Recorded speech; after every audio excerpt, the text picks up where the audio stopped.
So you're thinking about installing some new laminate flooring. It's a classic DIY project, but there's a huge difference between a floor that looks pretty good and one that looks absolutely flawless. In this explainer, we're going to dive into the playbook of contractor James Miller, and I'm going to give you the pro secrets for a floor that not only looks incredible, but is built to last. Let's get right into it. Okay, listen up, because this is probably the most important thing you'll hear today. You can go out and buy the fanciest, most expensive laminate on the market, but if that base, that subfloor, isn't perfect, you're going to end up with squeaks, gaps, and a whole lot of regret. Just like James says, it all comes down to the prep work. So, first things first, why are we even talking about putting laminate over a wood subfloor? Well, it turns out this combination is pretty much a match made in heaven, and there are a few really good reasons for that. Here's the deal. Laminate is what's called a floating floor, which means you don't nail it or glue it down. Now, this is absolutely crucial because both your wood subfloor and the laminate planks are going to expand and contract a tiny bit with the humidity in your house. Since they kind of move together, you don't get that awful buckling or warping that can just ruin a floor. Plus, you get this nice, natural warmth and a little bit of spring in your step that you just don't get with a concrete slab. It really is the perfect setup for a successful DIY job. Okay, before you get excited and even think about clicking a single plank into place, we need to stop and talk about the most important phase of this entire project, inspecting your subfloor. This is where you find and fix problems before they become nightmares. And you know that old saying, right?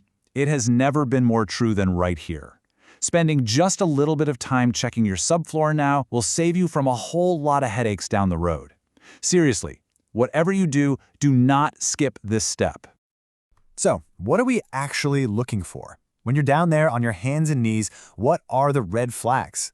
Well, it really just boils down to 3 key things that can make or break your new floor.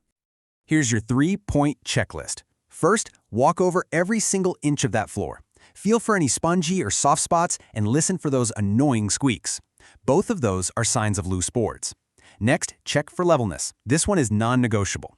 Grab a long straight board or a level and make sure you don't have any dips or humps that are more than 3/16 of an inch over a 10-foot span. I know it doesn't sound like much, but your laminate will notice. Finally, get a moisture meter. Hidden moisture is the #1 killer of laminate floors, causing them to warp and swell. You gotta know what you're dealing with. All right, so you've done your inspection, you've found the problem spots. Now it's time to move from diagnosis to action. This is where we take what we've learned and build that perfect, solid, quiet base for our new floor. Let's fix what we found.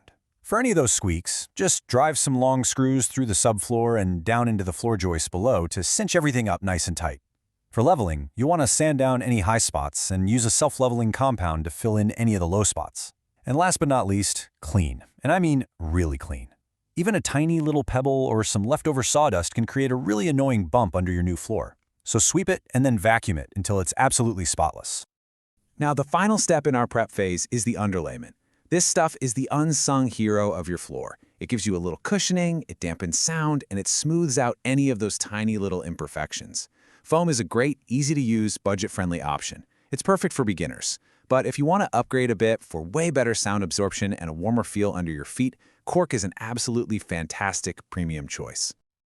And here it is, the moment we've all been waiting for. The subfloor is perfect, the underlayment is down, and we are finally ready to start laying some laminate. Okay, I want you to burn this phrase into your brain for this next part. Measure twice, cut once. If you rush now, you're going to end up with wasted planks and mistakes you can see from across the room. Patience here is your best friend. Okay, step 1, and do not skip this. Bring the boxes of laminate into the room and just let them sit there for at least 48 hours. They need to acclimate to your home's temperature and humidity. Once you've rolled out your underlayment, you'll start your first row of planks along the longest wall.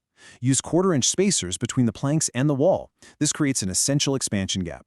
And finally, to make the floor strong and stable, make sure you stagger the seams between rows by at least 12 inches.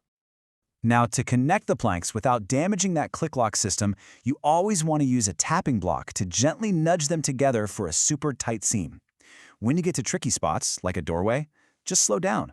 Take your time, measure carefully. These are the cuts that really make a floor look like it was done by a pro. The grand finale?